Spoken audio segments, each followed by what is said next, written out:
Hello Internet, I'm your only mate, and I'm wearing the wrong shirt, give me a minute. There we go. Been doing a lot of Ruby content recently during the hiatus, but hey, Death Battle's back, it's time for Season 10. Wow, Season 10, Jesus Christ. And we're kicking things off with Ant-Man versus Atom. Now, as I should say at the beginning of every reaction video I do, be sure to click the link in the description below to check out the actual episode itself before watching mine or anyone's reactions. Don't be a dick, support the official release. Okay, so how do I know these two? Well, Hank Pym I mostly know from the movies. So, yeah. I mean, I have, read up some comic stuff, some that's not aged too well, and, other things that were just whoa. Atom, I don't know too much about. I mean, I know it's Ray Palmer that they're using. Yeah, basically it's two guys who can shrink down to stupid sizes, going into other realities, or, growing to other realities. It's nuts. And both geniuses. Of course, like everyone in comics, apparently. So, right off the bat, if I had to pick who I want to win, I would probably just say Hank, because I'm more familiar with him. But as for who I think will win, I honestly have no clue. I said on Lads that I was just gonna go with Hank, kind of just because, really. But let's see what actually ends up happening. It's time to put these back on, shut the fuck up, and hit play. Wow, wow, wow, wow, wow, wow, wow, wow. Been so long since I've had to sync up a video like that. Marvel's founding member of the Avengers. The Atom, DC's legendary Mighty Might. Good things. I like the comic book filters The bigger on they the are, images. the harder they fall. We're just trying to get these out of the way. He's Wiz and I'm Boomstick. And it's our job to Yeah, it's analyze been their so weapons, long. armor, and skills to find out who would win a Death Battle. Did you know that ants can lift 50 times their own body weight? That'd be I like actually if you didn't know lifted that. a car straight over your head. I did, thanks to my fun fact of the day calendar. Also, Hawaiian pizza was invented Hey, in Futurama. Canada yesterday. Well, I bet your calendar didn't tell you that Dr. Henry Pym, aka Hank, was considered a genius at a very early age. By 3 years old, doctors declared that he was smarter than both his parents combined. He eventually majored in biochemistry and became one of the most successful scientists in his field. He had big ideas about shrinking the size of cargo. Scientist to Supreme, in reduce case you didn't know. logistics. All of which made him a laughingstock in the Jesus scientific community Christ, the and sparked editing. a long-lasting insecurity and need to prove himself. But he did it! He developed a working serum! He went from laughing stock to Christmas stocking! The much better stock, right behind Bean and Life. So, naturally, he tested the serum on himself, like any self-respecting scientist would, Of and course. shrank down to the size of an ant. And just when things started going south, a sweet little ant, let's call her Aunt Hathaway, swooped in and led Hank safely back to his lab where he could return to full size. Hank then was harnessed the nice of serum him. and became the superhero, Ant-Man. Along with his new identity came a fascination in entomology, which makes total sense. Ants are fascinating. Did you know that ants can talk to each other in a bunch of different ways? Through touch, sound, or even sharing information by barfing at each other. Ants Ew. are called trophallaxis, and they're not barfing per se. It's more like passing food mouth to mouth. Gross! Hank figured out how to communicate Yeah, I'm with with his new Boomstick. pets. Not by barfing, but by creating a cybernetic helmet that mirrors an ant's antenna. And he's even developed genuine relationships with some ants, like Ulysses S. Good use of that Cancer. moment. But he didn't stop there. Hank developed a lot of amazing tech like a stinger pistol that focuses his bioenergy into a stun beam, and image-inducing camouflage to mask himself as an ant. It worked so well it fooled Reed Richards, the smartest guy on the planet. Jesus. He also built a suit that runs on that nifty serum he made back in his lab. It lets him shrink thanks to the newly discovered Pym particles, named after himself. Ah, classic Hank. Come on, who The wouldn't? particle is the key to unlocking the fundamental constants of the quantum mechanics at play here. They enable you to decrease the distance between atoms. However, in order to do that, he'd have to change the Bohr radius, the ratio of electron mass to the distance the electrons orbit an atom's nucleus. Of course. Like how when you make a bagel pizza, you can't fit the whole pizza on the bagel. Believe me, I've tried. It's too small. You just gotta put less on. Sure, Boomstick. So the PIM particles are actually displacing mass to an alternate dimension in order to maintain that ratio. Oh, it's like having a second bagel to put the rest of your pizza on. I get it. But if that were true, he shouldn't be able to punch with full-size strength if he has less mass. And he's definitely lighter, because otherwise he'd crush the sweet antsy rides like Vincent Van Gogh here. His mass is being replaced with massless neutrinos, but that doesn't adequately explain how he can have less mass and seemingly more mass at the same time. Sure it does, Wiz. His particles. Look at the guy. He's a Look at his glasses are upside down. A lab coat. What's more trustworthy than that? You're the exception. You think you understand this? Pizza sticks. Of course. He's small but strong. You said something about a boar, so I guess you wanted ham on that pizza, but I already made the pizza. Will you take that coat off? No. Regardless, there is virtually no limit to I've Hank's missed ability you to too. shrink. He can go beyond subatomic down to the underspace, a plane of existence below all realities in the Marvel Universe. And Hank has literally changed his biology. He's rewritten his own chemical makeup to prevent anyone else from changing his size. And he's used PIM particles so much, he's now got an energy field around him that lets him change the size of people or objects on the fly. Oh. Touch her by straight up firing PIM particles in the air. He's never shy about Huh. using them either. He eventually supplied his wife, Janet Van Dyne, with some PIM tech to become the Wasp, his partner in crime fighting. The two ended up rubbing shoulders with A-listers like Thor, Iron Man, and the Hulk to take down Loki. Ant-Man and the Wasp were actually the ones that captured him and pitched the idea of forming the Avengers. Unfortunately, I think I remember hearing about that. To creep back in, and he felt that if he wanted to keep up with the big heroes, he was going to have to think bigger. Enter a bunch of those PIM-powered alter egos like Oh, Yellow boy. Jacket and Giant Man, where he can grow anywhere from 12 feet tall to so big he can enter the overspace, the polar opposite of the underspace. There he met Eternity. Okay, I who couldn't called him read all Earth his feats Scientist there. Supreme. Something he won't let you forget. Hank pushed himself to these insane heights, even though he knew the strain on his body could be fatal. But he simply didn't care and kept pushing himself. Thus, his greatest and worst creation was born. Ultron. Ultron. There we go. Yep, all the Tin Man Tron was created by Hank, not Tony like the movies. But the mass murder butt thing turned out pretty much the same. Big swing and a miss there. The fallout from Ultron left Hank in a bad place, to say the least. His guilt made him feel like an utter failure, and that his best work was behind him. This led Hank to do unspeakable things.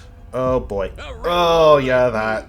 And even though poor mental health doesn't excuse this behavior, it was clear that Hank needed help. He suffered multiple mental breakdowns, endured the physical toll of the PIM particles, and had bipolar disorder that went undiagnosed for years. So Hank finally did the best Jesus. he could. He acknowledged his problems, got the help he needed, and committed to self-improvement.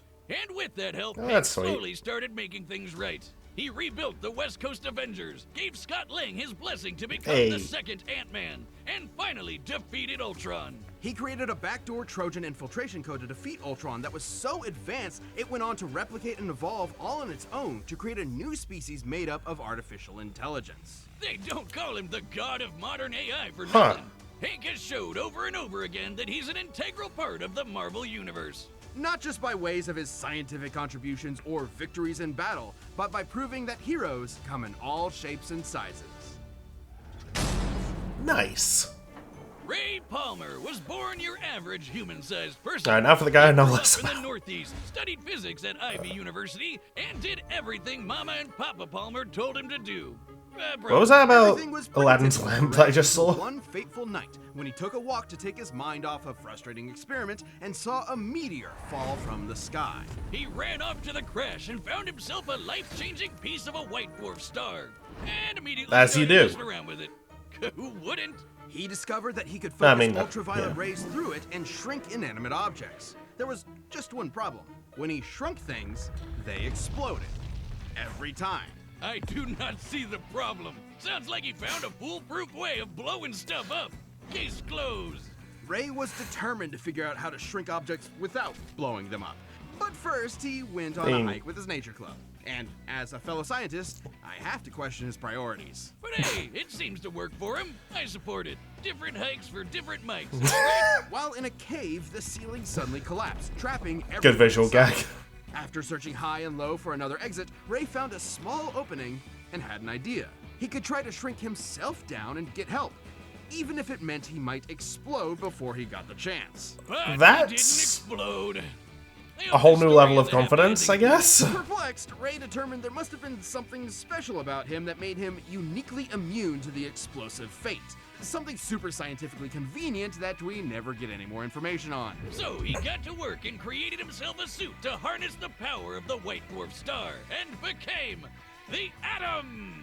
Adam uses the white dwarf fragment to decrease his size while having control over his density, which makes a lot of sense. I really don't have enough time to read all that. Star, like the sun, but their volume is more like the Earth's, making them among the densest objects in space. Just a teaspoon of the stuff could weigh up to 100 tons. Jesus. That's one strong spoon. When Adam shrinks and shifts, Wait, hold on, how'd he lift it sending then? his extra mass to a dimension called the mass zone. Where Adam could maybe, Okay, maybe live that was it. forever. At one point, Ray's apprentice Ryan Choi was murdered by Deathstroke, but willed some of his mass to the mass zone and was able to survive in that dimension. So these guys can potentially cheat death, but would be stuck there without any outside help. But from one Okay. scientist to another, what's most impressive is Ray's creation of the Bio Belt. That's what allows Adam to use the power of the white dwarf and shrink while maintaining any weight from immaterial to his Okay. full 180 pounds. There's even been times where it's stated that he was able to become almost as dense as a white dwarf star itself for a few seconds. The belt is also how he can travel through phone lines or through the air on currents or light beams. Over time, Ray has spread out the white dwarf power to other parts of his suit, and now the bio belt acts as a utility belt for his shrunken weapons and tech. It also prevents That's his size super or mass handy. from being altered by any outside forces. And while he can only Okay, so increase the his pin size back to his particle natural 6 thing feet won't in work. height, his ability to shrink is near limitless. He can travel between subatomic space to the microverse, the foundation of all reality in the DC universe, where atoms become the size of planets. Typically, he can increase back to Huh. his normal size with such force he can smash through diamonds. So if Adam Jesus. increases his size too much while still within the microverse, he could blow up the entire fabric of reality from the inside out. Shrinking down to that size means that he can shrink small enough to rearrange atoms themselves. Yep, Ray can take individual molecules and rapidly expand them to cook up a small nuclear blast in the palm of his hand. Oh, That- Ray Palmer. I just got that. He also once disarmed a bomb by rearranging its atoms. At that size, he can move at the velocity of light. So fast and so randomly, he basically acted as a barrier between any and all possible atom combinations. But come on, there's no scientific explanation here for him to have superhuman senses or awareness to comprehend being everywhere at the same time. It makes total sense. If you're small enough, you can fit in almost everything, everywhere, all at once. Like how you can fit an entire pizza into a calzone, and then you have a whole pizza everywhere inside the calzone. Man, I get it. Science is pizza. Science is all I have. Why are you doing this to me? On top of all of Just Ray's let's have a amazing breakdown. inventions and abilities, he's also got some more classic weapons, like a laser blaster and a frickin' sword he used to fight a giant crocodile. Relative to his size. That was when Oh. Ray was believed to be dead, but was actually just stuck at 6 inches tall and stranded in the Amazon rainforest, where he encountered an alien race known as the Catarthans. And get this, he ended up leading a rebellion against their tyrant king and became the ruler of all the Kardashians. And his heroism didn't stop there. The Atom was a very well-respected hero, and was even asked to join the Justice League of America shortly after it was formed. He Oh. fought alongside Batman and his best bud, Hawkman. And you don't fight with those guys without picking up a thing or two. Impressive combat skills aside, Atom's greatest contribution to the legendary team was always his incredible mind. He once created kryptonite inside of Superman by realizing that if he gathered up enough Kryptonian protons, they would eventually become radioactive. While stranded Jesus. in limbo, Atom realized that if the Flash sped up the rate of a nuclear reaction's stellar evolution to exhaust its core, they could turn a fire demon into a black hole and use it as a wormhole to get back to Earth. He's a brilliant, hard-working, and determined scientist that never stops working on a problem until he's found a solution. I mean, if I figured out how to blow stuff up as well as he did, I would have stopped right there. I'm the hero that blows stuff up. Wouldn't even need to change my name. Ray Palmer lived the dream, going from research scientist Actually, to yeah, no, he legendary wouldn't. superhero. He picked up the pieces presented to him and built something greater than the sum of its parts. Who knew this tiny titan with massive brains would have just as much brawn to back it up? Okay, pause.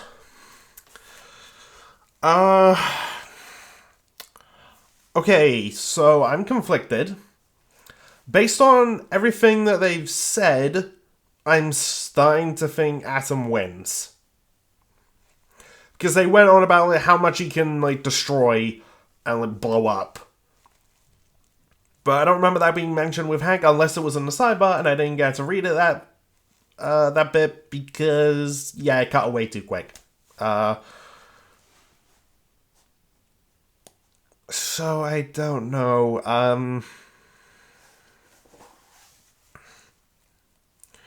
And I mean, they can both shrink to the point where they can like enter other realities. So, and at the moment, the only other thing I can think of as like a counter is that Ray's molecules can't be manipulated by other things. So the Pym particle, like, thing that Hank does, that's not gonna work.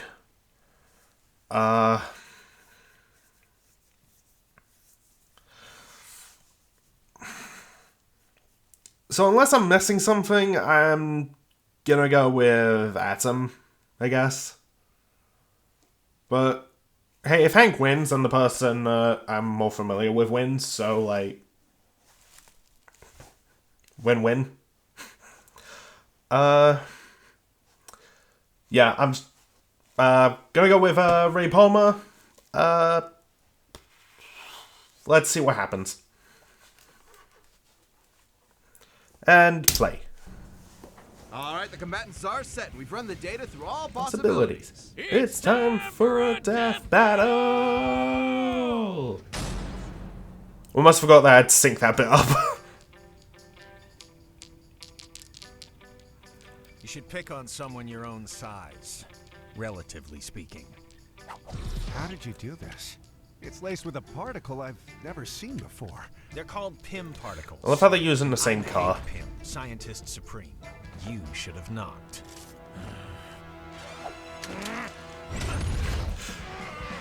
Okay, that's one reason to start a fight. I mean, he did break in.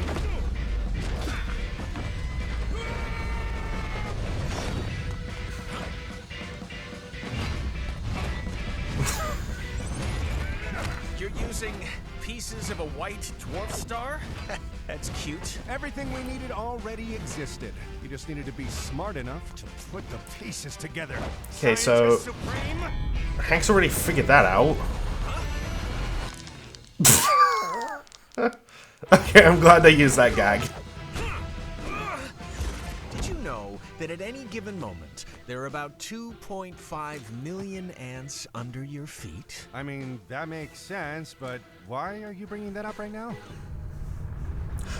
That's why.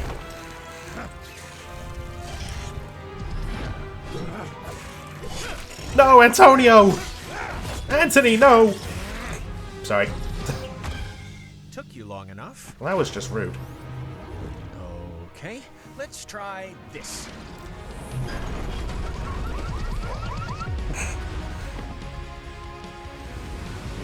I'll hack his belt. You lay low and let me know what you find. Wait, Nice try.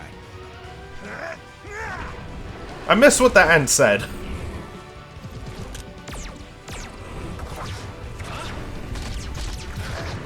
Okay, Hank, you had the right idea there. Search every electron path in his gun and study their probability wave functions. I just might be able to. Oh, microverse.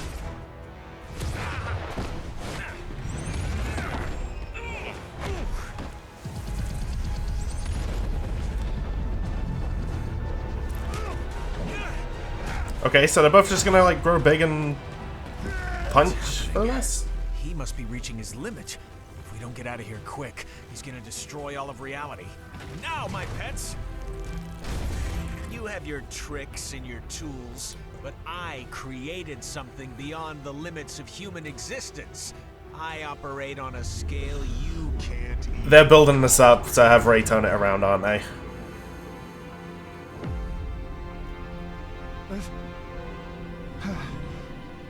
How? You can't be afraid to think big. Whoa! God!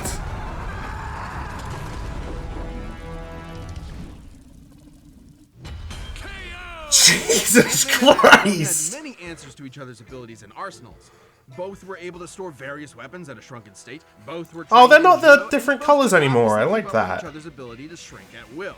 Though there was one small thing Adam couldn't answer to. The ants! Hank's bond with his pets lent him some small advantages, and Ray just didn't have enough anti-ant tools in his bio belt.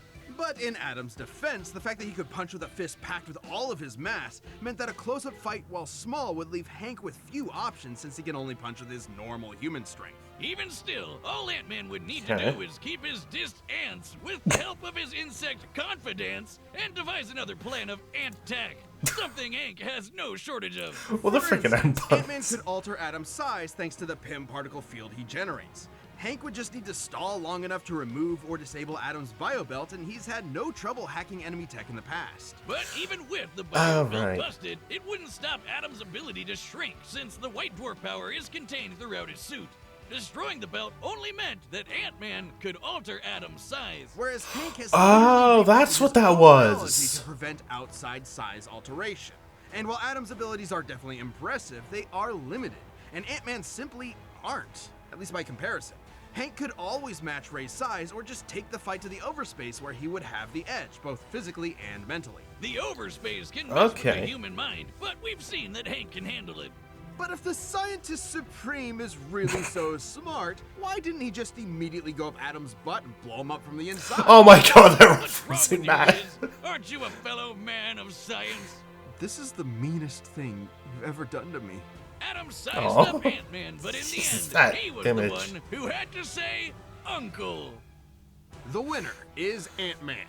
Alright, congrats Ant-Man, specifically Hank Pym. Thanks for watching. Stay tuned. We have a new Hey, death Ben. battle releasing every 2 weeks this year. And click the join button to get new perks and extra content. Planet level members even So, see death battles before anyone else. so What's don't miss out. next? Okay, we're doing Undead versus Dragonborn. Well, Chosen Undead versus Dragonborn, or Dovahkiin, like. There we go, okay.